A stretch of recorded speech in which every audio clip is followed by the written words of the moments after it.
صفحہ نمبر 46 آیت نمبر 11۔ اعوذ باللہ من الشیطان الرجیم، بسم اللہ الرحمن الرحیم، الذین هم فی غمرۃ ساہون یسألون ایان یوم الدین یوم هم علی النار یفتنون ذوقوا فتنتکم هذا الذي كنتم به تستعجلون إن المتقين في جنات وعيون آخذين ما آتاهم ربهم إنهم كانوا قبل ذلك محسنين كانوا قليلا من الليل ما يهجعون وبالأسحار هم يستغفرون وفي أموالهم حق للسائل والمحروم وفي الأرض آيات للموقنين وفي أنفسكم أفلا تبصرون وفي السماء رزقكم وما توعدون۔ صدق اللہ العظیم۔ کل جو سبق ہم نے پڑھا تھا اس سبق میں اللہ تبارک و تعالی نے بعض چیزوں کی قسمیں اٹھائیں اور اللہ تبارک و تعالی نے آسمان کا تذکرہ فرمایا، اور اللہ تبارک و تعالی نے دین اسلام کے جو احکامات ہیں ان میں جو اندازے سے اور اٹکل پچو سے کام لیتے ہیں، اللہ تبارک و تعالی نے ان لوگوں کا تذکرہ فرمایا کہ قتل الخراسون، وہ لوگ ہلاک کیے گئے۔ آج جو سبق ہم پڑھ رہے ہیں اس سبق میں اللہ تبارک و تعالی نے بعض گناہگاروں کا تذکرہ فرمایا، اور اللہ تبارک و تعالی نے اس کے ساتھ ساتھ متقی لوگوں کا تذکرہ فرمایا، اور اللہ تعالی ان کو جنت میں جو انعامات عطا فرمائیں گے اللہ نے ان کا تذکرہ فرمایا۔ اللہ نے ارشاد فرمایا الذین، وہ لوگ، ہم، وہ جو، فی غمرۃ، دنیا کے نشے میں، ساہون، غافل ہیں، وہ لوگ جو دنیا کے نشے میں غفلت میں پڑے ہوئے ہیں۔ جیسے یوں ہوتا ہے کہ جب کسی آدمی کا آپریشن ہوتا ہے تو اس کو کوئی دوائی کھلائی جاتی ہے اور اس کو بے ہوش کیا جاتا ہے۔ جب اس کو بے ہوش کیا جاتا ہے تو اس کا ہم بازو بھی کاٹ سکتے ہیں، اس کا پیٹ بھی چاک کیا جا سکتا ہے، اس کی ٹانگ بھی کاٹی جا سکتی ہے، لیکن چونکہ وہ مدہوش ہے، نشے کی حالت میں ہے، اور اس کو پتہ نہیں چل رہا کہ میرے ساتھ کیا ہو رہا ہے، لیکن جب اس کا نشہ تھوڑا دور ہوتا ہے تو پھر اس کو پتہ چلتا ہے میرا تو یہ عضو کاٹ دیا گیا ہے۔ اسی طرح وہ انسان جو دنیا کے نشے میں ہے، دنیا کی دولت کے نشے میں ہے یا دنیا کی محبت کے نشے میں ہے، تو اس نشے کی حالت میں وہ اس بات کو نہیں جانتا، وہ غافل ہے کہ میرے ساتھ آخرت میں کیا ہوگا، میرے ساتھ کیا ہونے والا ہے، وہ اس بات کو نہیں جانتا۔ لیکن جب دنیا کا نشہ اس سے دور ہوتا ہے، اس کی آنکھیں کھلتی ہیں، تو پھر جب آنکھیں کھلے گی پھر اس کو پتہ چلے گا کہ میرے ساتھ کیا ہو رہا ہے، دودھ کا دودھ اور پانی کا پانی ہو جائے گا، سب کیا دھرا اس کے سامنے آ جائے گا۔ تو اللہ تبارک و تعالی نے ارشاد فرمایا کہ وہ لوگ جو دنیا کے نشے میں غفلت میں پڑے ہوئے ہیں، یسألون، یہ سوال کرتے ہیں، ایانا، کب ہوگا، یوم دن، الدینی، جزا کا، یہ سوال کرتے ہیں کہ یوم جزا کب ہوگا، حساب کتاب کا دن کب آئے گا۔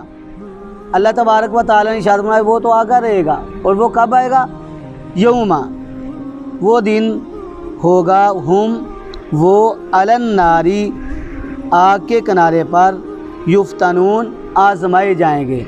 وہ دن ایسا دن ہوگا کہ وہ آگ کے کنارے پر کھڑے کر دیے جائیں گے، جہنم کے کنارے پر وہ کھڑے ہوں گے، وہ مجرم لوگ ہوں گے، اور ان مجرم لوگوں کو فرشتے دھکے مار مار کر جہنم کے اندر پھینکیں گے۔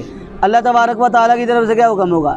ذوقوا فتنتکم، اللہ تبارک و تعالیٰ نے ارشاد فرمایا ذوقوا، تم چکھو، فتنتکم، اپنے فتنوں کا مزہ۔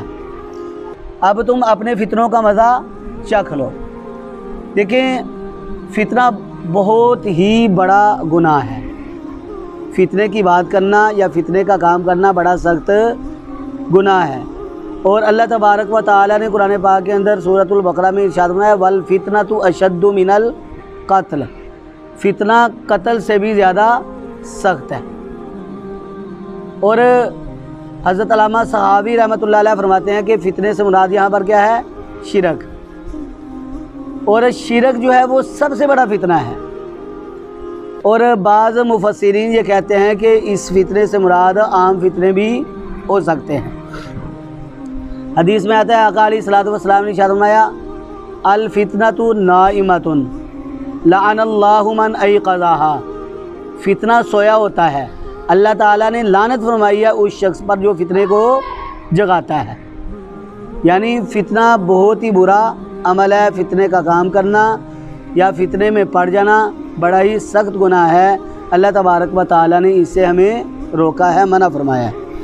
تو اللہ تبارک و تعالیٰ نے ارشاد فرمایا ذوقوا فتنتکم، تم چکھو اپنے فتنوں کا مزہ، جن فتنوں میں تم دنیا میں پڑے ہوئے تھے اب ان کا مزہ چکھ لو۔ آج ہم کتنے فتنوں میں پڑے ہوئے ہیں، آج فتنے ہی فتنے نظر آتے ہیں، جہاں جائیں بازاروں میں جائیں فتنے نظر آئیں گے، گھروں میں فتنے نظر آئیں گے۔ تو فرمایا آج کل امن بہت کم ہے، فتنہ ہی فتنہ نظر آئے گا، اور اللہ تبارک و تعالیٰ اس دن کیا ارشاد فرمائیں گے ذوقوا فتنتکم، اب تم اپنے فتنوں کا مزہ چکھ لو۔ ھذا الذی، یہ وہ چیز ہے کنتم کہ تم تھے بہ جس کے بارے میں تستعجلون جلدی طلب کرتے، یہ وہ چیز ہے جس کو تم جلدی طلب کرتے تھے۔ کیا کہتے تھے کہ عذاب کیوں نہیں آ رہا ہم پر؟ تم قیامت کے دن کو طلب کرتے تھے۔ اللہ تبارک و تعالیٰ فرماتے ہیں کہ ان کو یہ بتلا دیا جائے گا یہ وہی دن ہے جس دن کو تم مانگتے تھے، یہ وہی عذاب ہے جس عذاب کو تم حضور نبی اکرم صلی اللہ علیہ وآلہ وسلم سے مانگتے تھے کہ ہم پر وہ عذاب آ کیوں نہیں جاتا، قیامت کا دن آ کیوں نہیں جاتا۔ اللہ تبارک و تعالیٰ نے یہاں تک تو ان لوگوں کا تذکرہ فرمایا جو فتنوں میں پڑے ہوئے لوگ ہیں، اس سے آگے اللہ تبارک و تعالیٰ متقی لوگوں کا تذکرہ فرما رہے ہیں۔ متقی لوگ ایسے لوگ جو پرہیزگار ہیں، جو کفر اور شرک سے بچتے ہیں، جو گناہ کے کاموں سے بچتے ہیں۔ اللہ نے ارشاد فرمایا ان المتقین، بے شک متقی لوگ، بے شک پرہیزگار لوگ، فی جنات، باغات میں ہوں گے، وعیون، اور چشموں میں۔ متقی اور پرہیزگار لوگ باغات میں اور چشموں میں ہوں گے، اور وہ باغات کیسے ہوں گے کہ ان کا پھل کبھی ختم نہیں ہوگا، اور وہ چشمے کیسے ہوں گے؟ ایسے چشمے ہوں گے کہ ان کا پانی کبھی ختم نہیں ہوگا، پانی کبھی خشک نہیں ہوگا۔ اللہ تبارک و تعالیٰ نے ارشاد فرمایا آخذین، لینے والے ہوں گے ما، وہ نعمتیں، آتاہم، جو عطا کرے گا ان کو، ربہم، ان کا رب۔ وہ ان باغات میں اور چشموں میں ہوں گے، اور ان باغات میں وہ اللہ تبارک و تعالیٰ سے ایسی نعمتیں حاصل کریں گے جو پروردگار ان کو خود عطا فرمائیں گے، اور ان نعمتوں کا کوئی حساب کتاب بھی نہیں ہوگا۔ اور وہ نعمتیں ایسی نعمتیں ہوں گی، ہر قسم کی نعمتیں ہوں گی، ان کو ہم اپنے تصور میں بھی نہیں لا سکتے۔ دنیا میں ہم نے کبھی ایسی کوئی چیز نہیں دیکھی ہوگی جو جنت میں اللہ تبارک و تعالیٰ ہمیں عطا کریں گے۔ اللہ نے ارشاد فرمایا کہ ان کو یہ چیزیں کیوں ملیں گی؟ اس لیے ملیں گی کہ انہم، بے شک وہ، کانو تھے، قبل ذالک، اس سے پہلے، محسنین، نیکی کرنے والے، احسان کرنے والے۔ وہ لوگ ایسے تھے کہ اللہ تبارک و تعالیٰ کے احکامات کو سن کر کیا کرتے تھے؟ اللہ تبارک و تعالیٰ کے احکامات کو مانتے تھے، اللہ کے عذاب سے ڈرتے تھے۔ جب قیامت کا ان کے سامنے تذکرہ آتا تو وہ قیامت کے دن کا خوف کھایا کرتے تھے، اللہ تبارک و تعالیٰ کے احکامات کی نافرمانی نہیں کرتے تھے، وہ نیکی کے کام کرنے والے تھے، اور اللہ تبارک و تعالیٰ نے ان کی اس اتقاء کو دے کر اللہ تبارک و تعالیٰ نے ان کے ان احسانات کو اور نیکیوں کو دے کر ان کے لیے کیا رکھا؟ اپنے انعامات رکھے۔ یہی بات اللہ نے ارشاد فرمائی کہ بے شک وہ تھے قبل ذالک، اس سے پہلے، محسنین، نیکی کرنے والے۔ اور اللہ تبارک و تعالیٰ نے ان کی اور بھی صفت بیان کی کہ متقی لوگ اور کیا کرتے تھے؟ کانو، وہ تھے قلیلاً، بہت کم، من اللیل، رات میں سے، ما یہجعون، جو وہ سوتے تھے۔ وہ ایسے لوگ، متقی لوگ ایسے تھے کہ وہ رات کے وقت بہت کم سوتے تھے۔ ان کی ساری رات کس کام میں گزرتی تھی؟ اللہ تعالیٰ کی عبادت میں گزرتی تھی۔ وہ تہجد کی نماز پڑھتے تھے، وہ راتوں کے وقت کھڑے ہو کر نفل نماز ادا کیا کرتے تھے۔ حدیث میں آتا ہے آقا علیہ الصلوۃ والسلام نے ارشاد فرمایا کہ تم ایسے نہ ہو جاؤ کہ کل حماری فی النہاری وجیفۃ فی اللیل، کہ تم گدھے کی طرح نہ بنے رہو، اور نہ ہی رات کے وقت تم مردے بن کر پڑے رہو۔ مطلب کیا ہے اس کا؟ یعنی دن کے وقت بھی تم چارپائی پر نہ پڑے رہو، اور نہ ہی رات کے وقت تم چارپائی پر پڑے رہو، بلکہ تم دن کے وقت بھی نیکی کے کام کرو اور رات کے وقت بھی اللہ تبارک و تعالیٰ کی عبادت کرو۔ ہم سے آج کے اس دور میں یہ فکر ختم ہوتی جا رہی ہے۔ ہمارے جو بزرگ گزرے ہیں، اکابرین گزرے ہیں، ان کا اگر ایک بال بھی سفید ہو جاتا تھا تو وہ اس سفید بال کو دیکھ کر اتنی حیا کرتے تھے کہ ان کے دلوں میں یہ بات آ جاتی تھی کہ اب ہم بزرگی کے زمانے کو پا رہے ہیں، اور وہ اس بات کو سوچ کر اپنے سفید بال کو دیکھ کر راتوں کی عبادت کیا کرتے تھے، تہجد کی نمازیں پڑھا کرتے تھے۔ لیکن آج طوفان پہ طوفان آ رہے ہیں، وبال پہ وبال ہم پر آتا ہے، اور ہم ٹس سے مس نہیں ہوتے۔ اور وہ لوگ ایسے تھے کہ ایک بال کو دے کر تہجد کی نماز ادا کرتے تھے، 5 وقت کی نمازیں تو وہ پابندی کے ساتھ ادا کیا کرتے تھے۔ ان کے دل میں یہ بات آ جاتی تھی کہ وجاءکم النذیر، ہمارے پاس ڈرانے والا آیا ہوا ہے، اگر ہم نے اس کی بات کو نہ مانا تو پھر ہم اللہ تبارک و تعالیٰ کے عذاب میں پنس جائیں۔ تو اللہ تبارک و تعالیٰ نے ارشاد فرمایا کہ وہ راتوں کو بہت کم سوتے تھے۔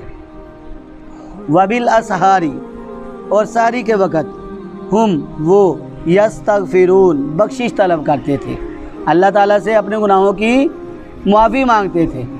سحری کے وقت وہ کیا کرتے تھے؟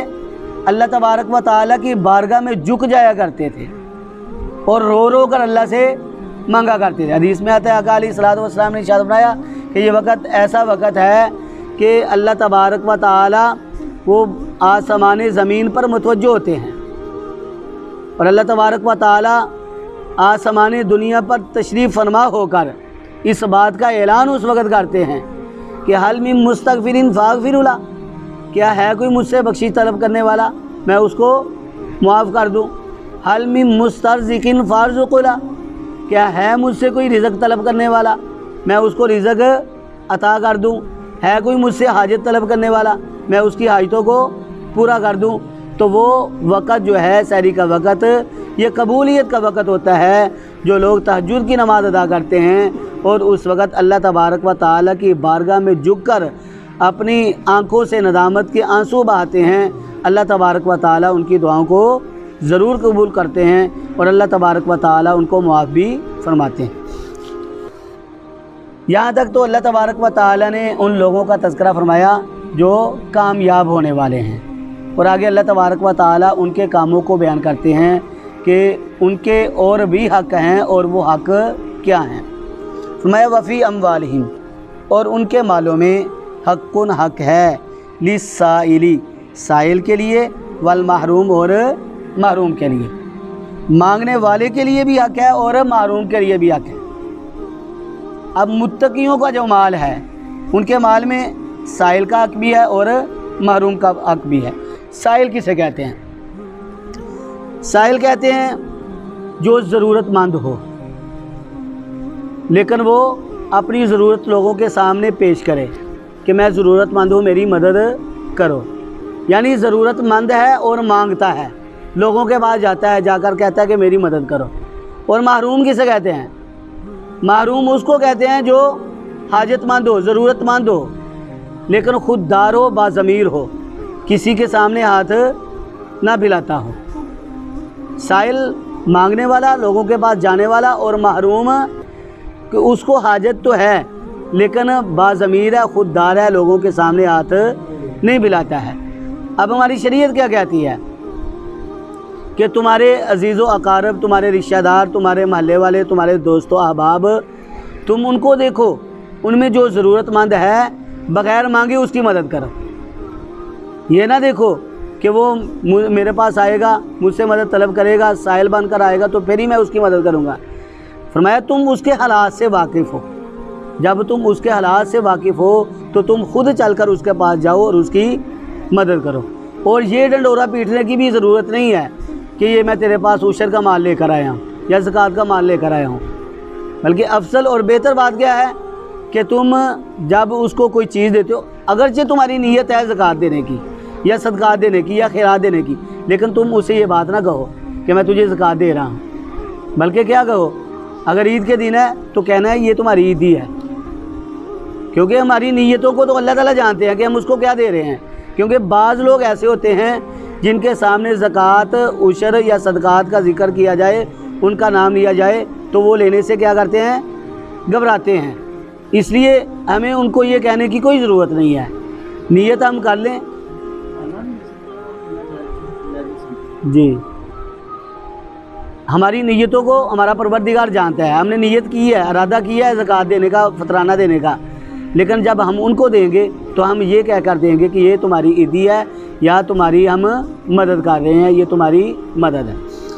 تو اللہ تبارک و تعالیٰ نے ارشاد فرمایا کہ اور ان کے مالوں میں حق ہے للسائل، سائل کا بھی، والمحروم اور محروم کا بھی، وفی الارض اور زمین میں آیات نشانیاں ہیں للموقنین یقین کرنے والوں کے لیے، یقین رکھنے والوں کے لیے۔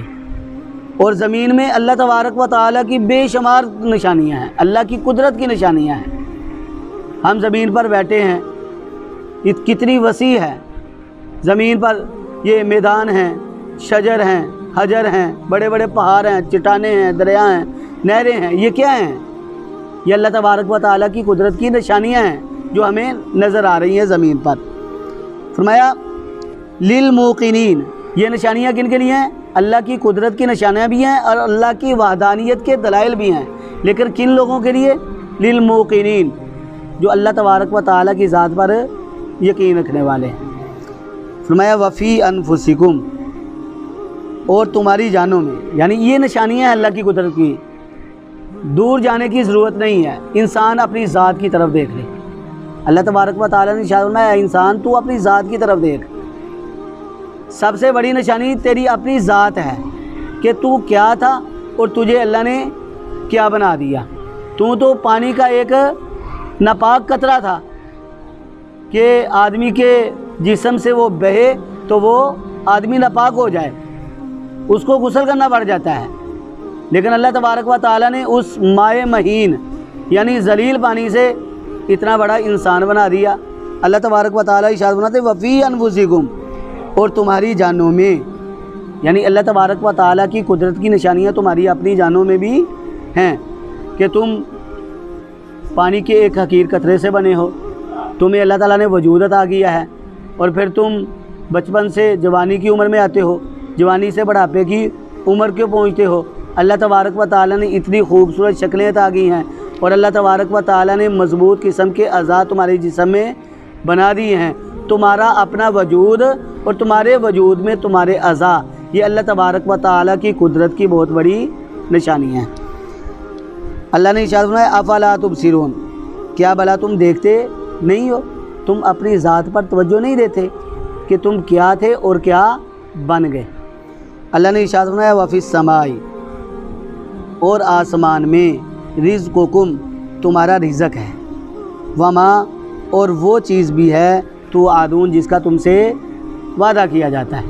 اللہ نے ارشاد فرمایا فی السماء رزقکم، اور آسمان میں تمہارا رزق ہے۔ آسمان میں کیسے رزق ہے؟ اللہ تبارک و تعالیٰ آسمان سے بارش برساتے ہیں، وہ بارش زمین پر آ کر گرتی ہے اور زمین پر اناج اگاتی ہے، فصلیں اگاتی ہیں، اور وہ فصلیں جو ہیں وہ ہماری خوراک بن جاتی ہیں۔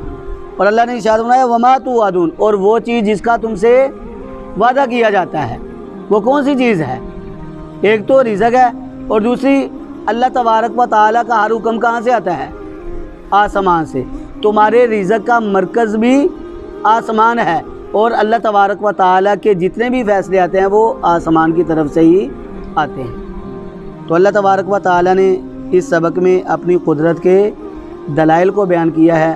اللہ تبارک و تعالیٰ سے دعا ہے اللہ رب العزت ہمیں قرآن پاک کی صحیح معنوں میں سمجھ عطا فرمائیں، اللہ تبارک و تعالیٰ اس کی تلاوت کرنے والا بنائیں، اللہ تبارک و تعالیٰ ہمیں اس پر عمل کرنے والا بنائیں، اور اپنے کلام کے تمام حقوق کو پورا کرنے والا بنائیں۔ وآخر دعوانا ان الحمد للہ رب العالمین۔